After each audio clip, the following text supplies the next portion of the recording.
주님의 은혜가 할렐루야 찬양대원들에게 충만하기를 축복합니다.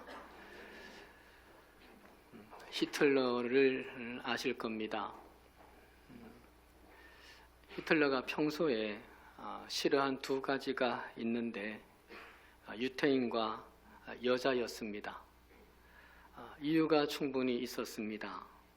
아버지가 행상을 했는데 몇 달에 한 번씩만 집에 들어오셨습니다. 그런데 어머니가 이웃에 돈 많고 세력 있는 유태인과 불륜 관계를 맺은 겁니다. 어린 히틀러가 그걸 알게 되었고 어머니에게 그러지 말라고 눈물로 호소했지만 어머니는 끝내 돌아서지 않았습니다. 그때부터 히틀러는 여자와 유태인을 미워하기 시작을 합니다. 여자를 거느리긴 했지만 사랑을 주거나 결혼은 하지 않았습니다. 그리고 유태인 600만 명을 살해까지 합니다. 히틀러 한 사람 때문에 엄청난 비극을 인류가 당해야 했습니다. 히틀러 어머니의 삶은 그녀 혼자만의 삶이 아니었습니다. 좁게는 아들에게, 넓게는 유태인 인류에 영향을 미친 삶이었습니다. 히틀러도 마찬가지입니다. 그의 삶이 그의 단독의 삶으로 끝나지 않았습니다. 수많은 사람들에게 영향을 미치는 삶을 산 겁니다. 우리가 살아가면서 명심해야 될 게 하나 있습니다. 내 삶은 나만의 삶으로 끝나지 않는다는 겁니다. 내 삶이 나 홀로의 삶이 아니라는 겁니다. 성경에도 그 사실을 증명해주는 사람들이 있습니다. 오늘 본문에 나오는 요나를 먼저 볼까요? 하나님께서 요나에게 니느웨 성에 가서 너희가 회개하지 않으면 40일 후에 망한다라고 외치라 합니다. 그런데 요나는 순종할 수 없었습니다. 도망을 치죠. 니느웨와 정반대가 되는 다시스로 가려고 합니다. 요나 입장에서 생각해 보면 충분히 그럴 만한 이유가 있었습니다. 니느웨는 이스라엘의 적대국인 아수르 제국의 수도였기 때문입니다. 요나의 가치관과 요나의 신앙관과 요나의 역사관으로 볼 때 하나님의 그 말씀은 마음에 들지 않았습니다. 하나님의 그 말씀, 하나님의 그 처사가 납득할 수가 없었습니다. 해서 도망을 치기로 합니다. 하나님을 피해 보기로 합니다. 하지만 요나의 마음은 편하지만은 않았을 겁니다. 5절 하반절에 요나는 배 밑층에 내려가서 누워 깊이 잠이 든지라 기록하죠. 요나는 아무도 보이지 않는 곳으로 깊숙이 내려갑니다. 아무에게도 간섭하지 않을 수 있는 자리를 찾아 배 밑창까지 내려간 거였습니다. 그곳에서 깊이 잠이 들었다고 기록하는데 편해서 자는 게 아니었겠죠. 고단해서 힘겨워서 지쳐서 잠이 든 걸 겁니다. 마음 졸이며 얼마나 노심초사했겠어요. 하나님의 말씀을 등져도 괜찮은 건가? 내가 이래도 되는 건가? 불안스럽게 뒤돌아보며 고민을 했을 겁니다. 그러다가 애써 스스로를 위안하면서 또 위안하면서 생각에 잠기다가 깊이 잠이 든 겁니다. 한숨 자고 나면 모든 게 조용히 마무리되겠지. 한숨 자고 나면 다 끝나겠지. 라는 생각이었을 겁니다. 그런데 그게 아니었습니다. 4절 말씀에 여호와께서 큰 바람을 바다 위에 내리심에 바다 가운데에 큰 폭풍이 일어나 배가 거의 깨지게 된지라. 배가 깨지게 될 정도로 큰 폭풍이 몰아쳤습니다. 그런데 그 폭풍은 우연이 아니었고 자연의 순리도 아니었습니다. 여호와께서 내리심에라고 분명히 밝힙니다. 그 광풍의, 그 폭풍의 주원은 하나님이셨습니다. 그러자 요나는 그 일이 자신 때문에 생긴 것을 깨닫게 되죠. 12절에서 너희가 이 큰 폭풍을 만난 것이 나 때문인 줄을 내가 아노라 고백합니다. 다시스로 가는 배가 그렇게 위태로워진 것, 갑작스러운 광풍이 몰아온 것, 요나 때문이었습니다. 많은 사람들이 재산을 잃고 사경을 헤매게 된 것, 배가 깨질 위험에 처하게 된 것, 요나 때문이었습니다. 여러분, 요나가 왜 이런 지경까지 만들었을까요? 하나님을 믿지 않아서입니까? 아니면 믿음이 좋지 않아서입니까? 아니면 다른 사람들보다 죄가 많아서입니까? 그 배에 탄 사람들 중에 그래도 가장 신실한 사람은 요나였는데, 요나는 신앙이 좋은 사람이었습니다. 9절에서 알 수 있죠. 나는 히브리 사람이요 바다와 육지를 지으신 하늘의 하나님 여호와를 경외하는 자로라. 사람들에게 자신의 정체를 밝힐 때 설명한 이야기입니다. 나는 히브리 사람입니다. 하나님의 백성입니다. 나는 이 천지의 주인이 하나님인 것을 아는 사람입니다. 나는 그래서 그 여호와를 경외하는 사람입니다. 분명한 신앙 고백을 하고 있습니다. 믿음 좋은 요나였습니다. 그런데 그가 놓친 중요한 것 하나가 있었습니다. 히틀러 어머니가 놓친 것, 내 삶은 나만의 삶으로 끝나지 않는다는 것, 그거 놓쳤습니다. 요나는 자신의 삶이 다른 사람의 삶과 맞물려 있다는 것, 내가 모르는 사람과도 맞물려 있다는 것, 내 삶이 이웃의 축복이 될 수도 있고 내 삶이 이웃의 저주가 될 수 있다는 것, 그거 몰랐습니다. 그래서 나만 편하고 괜찮으면 오케이인 줄 알았습니다. 혹여 내가 당하더라도 나 혼자 당하면 될 거라고 생각했습니다. 사명 없이 대충대충 미지근하게 멀찍이 신앙생활해도 아무런 문제 없을 거라고, 그냥 이렇게 쭉 나가도 무방할 거라고 그는 안심했습니다. 누구에게도 강요받거나 참견받기 싫어서, 누구에게 또 충고를 듣기 싫어서 하나님 말씀을 거역하면서 배 밑창까지 내려갔습니다. 아무도 없는 곳으로 내려갑니다. 하나님을 경외한다고 고백하면서도, 천지의 주인은 하나님인 것을 믿노라고 고백을 하면서도 내가 하고 싶은 것만 하고 싶어서 하나님의 생각을 다 알면서도 모른 척 눈을 감아버렸습니다. 들어서 알았고 배워서 알았고 양심으로 알았지만은 요나는 잠든 그의 영혼을 스스로 깨울 생각이 없었습니다. 그런데 그것이 그만 다른 사람들을 힘들게 하고 말았습니다. 나 때문에 폭풍을 만나고, 나 때문에 재산을 잃고, 나 때문에 배가 깨질 위험이 생겼고, 나 때문에 그들이 바다에 수장될 지경이 되고 말았습니다. 요나는 의도한 바가 아니었는데 그런 상황으로 몰려지고 말았습니다. 사랑하는 여러분, 믿음의 사람의 삶은 내게만 영향을 주는 게 아닙니다. 나 혼자만 당한다고 당하는 게 아닙니다. 믿음의 삶의 삶은 이웃에게 반드시 영향을 주게 되어 있습니다. 해서 믿음 좋은 사람은 내가 하고 싶은 것만 하는 사람 아닙니다. 믿음의 사람은 하나님 말씀하시면 하기 싫은 것도 하려고 하는 사람입니다. 교회 다니는 사람은 하나님의 명령이면 내 마음에 들지 않아도, 내 마음에 전혀 내키지 않아도, 아니 싫어도 해보려고 하는 사람입니다.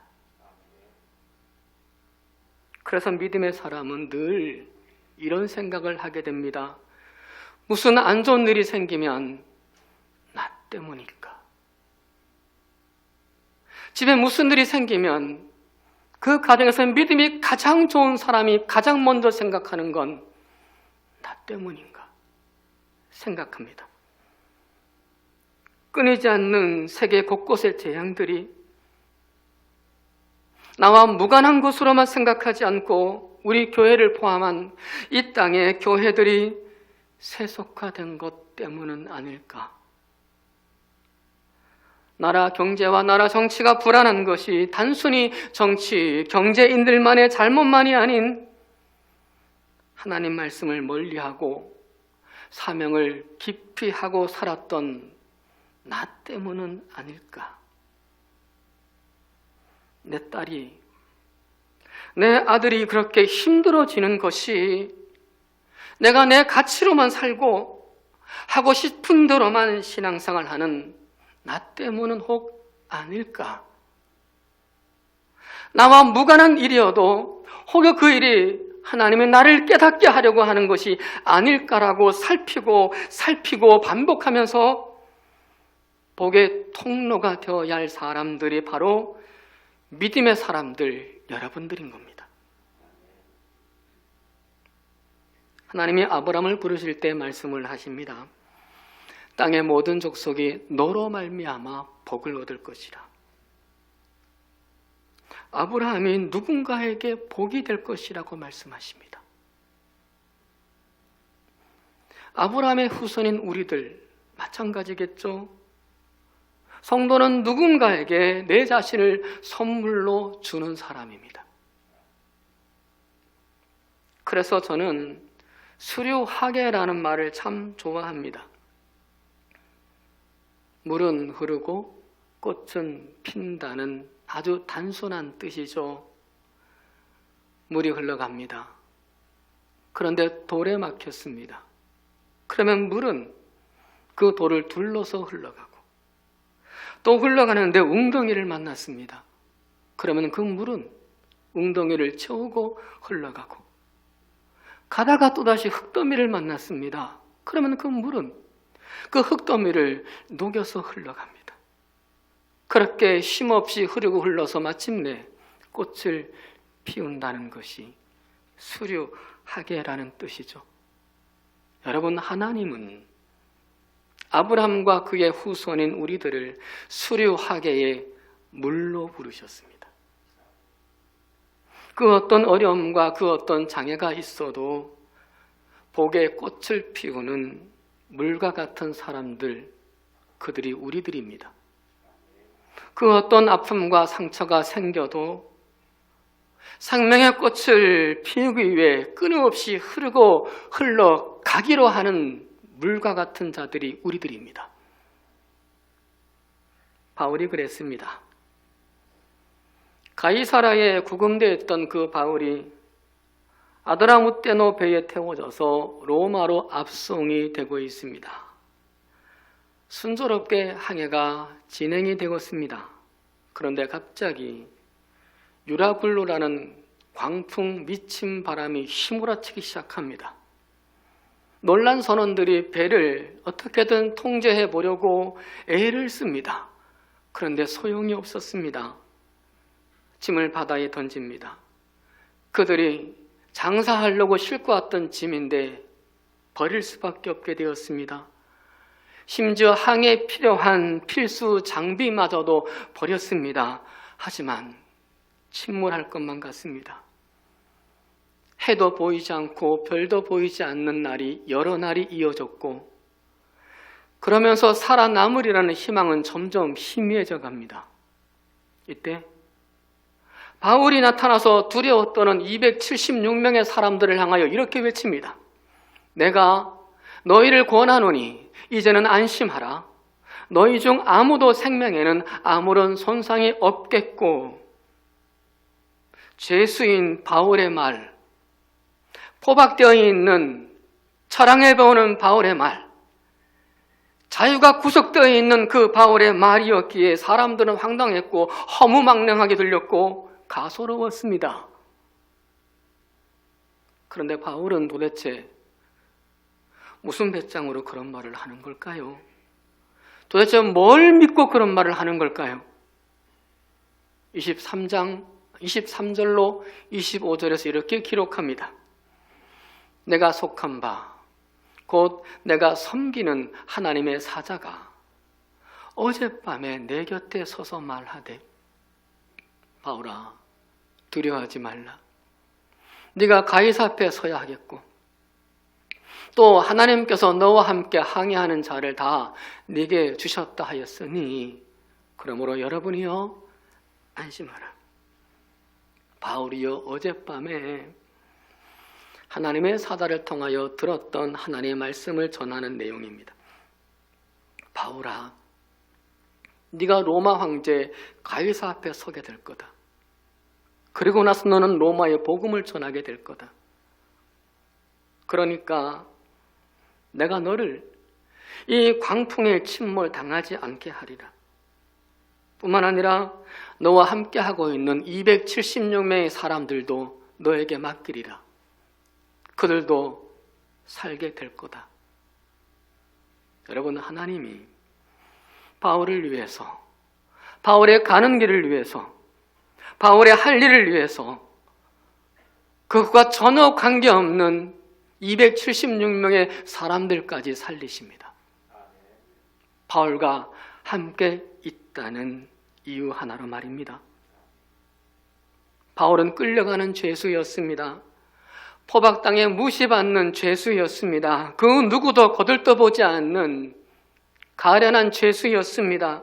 언제 죽을 줄 모르는 죄수였습니다. 그런데 그 바울 한 사람 덕분에 276명의 생명이 건짐을 받습니다. 죄수였으나 바울은 곁에 있는 사람에게 복이 되었습니다. 죄수였으나 보잘것없었으나 바울은 옆에 있는 사람들에게 선물이었던 겁니다. 하나님이 왜 그렇게 하신 걸까요? 바울이 하나님을 신실하게 믿고 신실하게 섬기는 사람이었기 때문에 하나님께 받은 사명, 달려갈 길을 다 달려가도록 놓지 않으려고 했기 때문에 그래서였습니다. 바울은 내가 하고 싶은 것만을 하지 않고 하나님이 원하시는 것을 알았고 그것을 하기 위해 나는 날마다 죽노라 고백하면서 자신을 십자가에 부단히도 못 박고 사는 사람이었기 때문입니다. 이 사람 가족에게, 이 사람 이웃에게 복이 되었던 사람들 성경에 많습니다. 창세기 6장에서 노아 한 사람 덕분에 그의 아내와 그의 아들 셋과 그의 며느리 셋이 살았다고 말씀하십니다. 창세기 19장에서 아브람 덕분에 조카 롯이 불타는 소돔성에서 두 딸과 함께 살았다고 말씀하십니다. 창세기 39장에서 요셉 덕분에 애굽의 군대 장관 보디발의 집에까지 복을 받았다고 말씀하십니다. 느헤미야 13장에서 느헤미야 덕분에 폐역한 이스라엘 백성들이 하나님의 용서를 받았다고 말씀하십니다. 노아, 아브라함, 요셉, 느헤미야 덕분에 가족과 이웃이 복을 받습니다. 그들은 모두 다 가족에게 선물이었습니다. 겉으로 보기에 보잘것없었으나 허나 그들을 통하여 주의 복이 들어갔던 겁니다. 이들은 하나님과 한결같이 동행한 사람들이었고 말씀대로 살려고 희생을 감수한 사람들이었기 때문입니다. 사랑하는 여러분, 나 때문에 큰 광풍이 생기게 하는 사람이 있고 나 덕분에 큰 광풍을 멈추게 하는 사람이 있습니다. 나 때문에 이웃을 아프게 하는 사람이 있고, 나 덕분에 이웃을 행복하게 만드는 사람이 있습니다. 나 때문에 집안의 분위기를 불안하게 만들고 긴장하게 만드는 사람이 있고, 나 덕분에 집안의 분위기를 부드럽게 만드는 사람이 있습니다. 여러분은 때문에입니까? 아니면 덕분입니까? 옆에 있는 분께 고백해 볼까요? 당신 덕분입니다. 옆에 있는 분께 이번엔 축복해 볼까요? 이제 제 덕 볼 겁니다.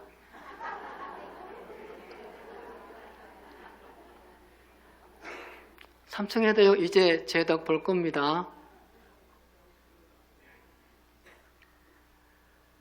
제가 질문 하나 드릴게요. 속으로 답해 보세요. 죽은 조상과 자손의 행복이 연관이 있을까요? 조상 덕분에 자손들이 복을 받을 수 있을까요? 애매하죠? 조심스럽죠? 예스입니까? 노입니까? 제자 훈련을 하는 교회라 답을 잘 아세요. 아마도 노 하실 분도 계실 거라 생각이 듭니다. 근데 이런 말씀 어떻게 해석을 해야 할까요? 하나님께서 이스라엘 백성들에게 십계명을 주실 때 약속하신 말씀인데요. 아버지의 악행을 자손 3, 4대까지 보응하리라. 나를 사랑하고 내 계명을 지키는 자에게는 1000대까지 은혜를 베푸느니라. 부모의 죄악이 3, 4대까지 영향을 미친다고 합니다. 그래서 우리는 날마다 회개를 하죠. 3, 4대에 나쁜 영향 미치지 않게 하려고. 또한 부모의 신실함이 1000대까지 영향을 미친다고 약속합니다. 부모의 삶은 부모 자신만으로 끝나는 게 아니었습니다. 누구든 후손에게 악한 영향력이나 선한 영향력을 둘 중에 하나는 반드시 주게 되어 있다고 말씀하십니다. 창세기 26장 4절 5절에 네 자손을 하늘의 별과 같이 번성하게 하며 이 모든 땅을 내 자손에게 주리니 이는 왜냐하면 아브라함이 내 말을 순종하고 내 명령과 내 계명과 내 율례와 내 법도 똑같은 말을 반복하죠. 지켰음이라 하시니라. 죽은 아브라함 덕분에 그의 아들 이삭이 복을 받습니다. 왜요? 아브라함이 말씀대로 살려고 애쓴 덕분이었습니다.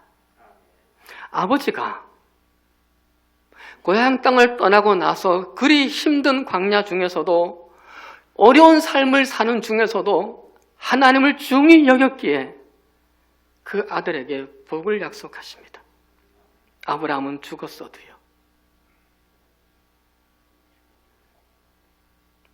조상과 자손의 행복은 밀접한 연관이 있어 보입니다.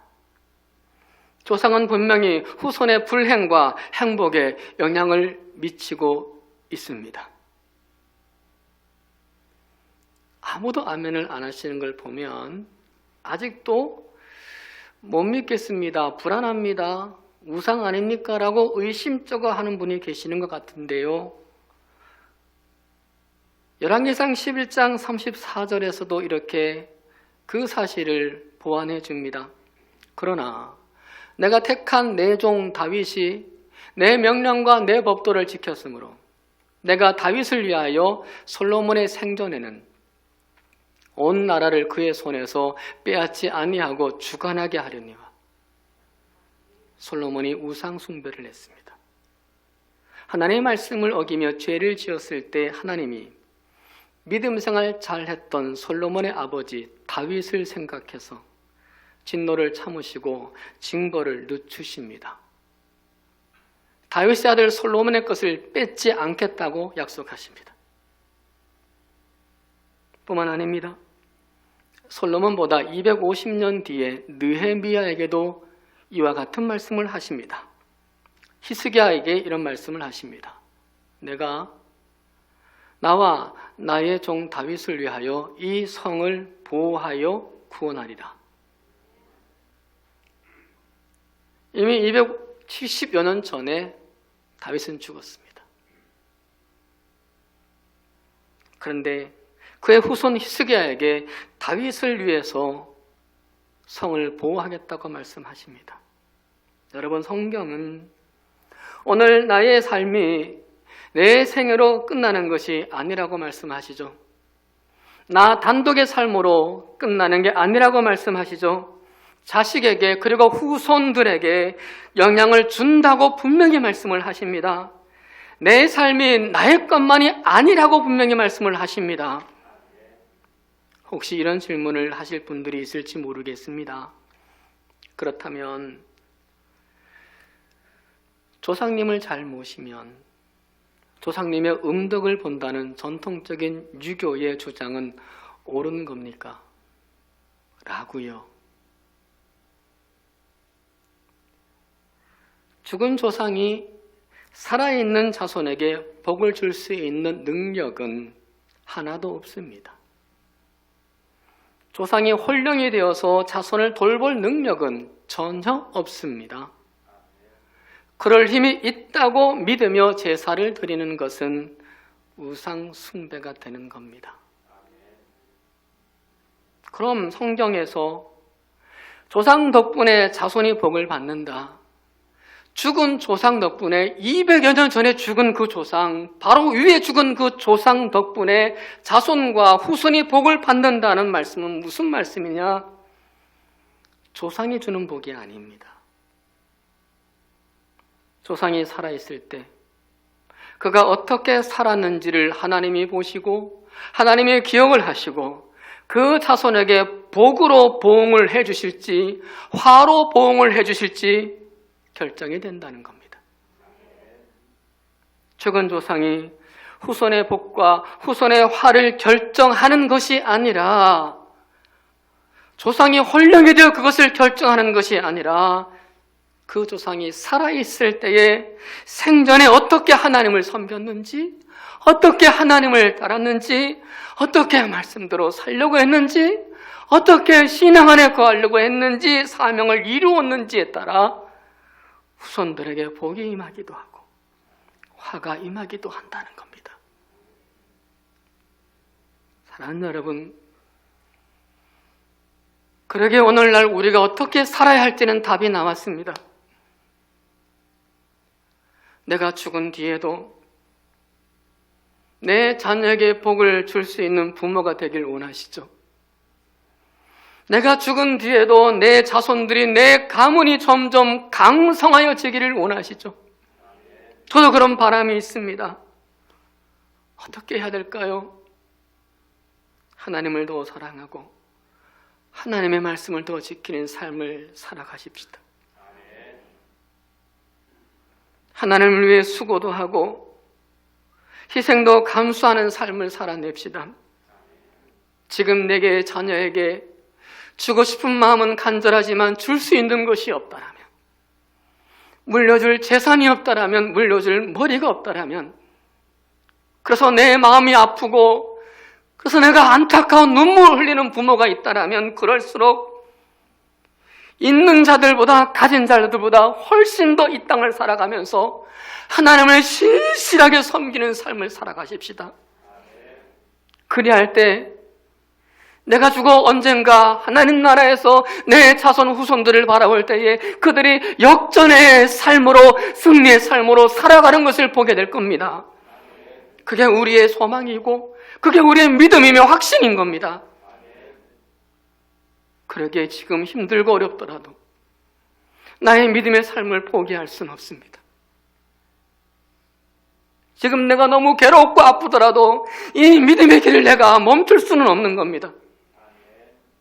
그것이 바로 여러분들의 신앙의 길이요, 이 시간 나온 믿음의 모습이지 않습니까? 하나님의 그걸 보시고 우리를 어여삐 여기시며 장래의 복을 예비하신 줄로 믿습니다. 부디 앞으로 우리의 생애가 얼마 남아있는지는 모르겠지만 남아있는 이 땅에서의 생애를 내 자식이, 내 후손들이 받을 복을 만들어가는 시간들로 채워나가시길 바랍니다.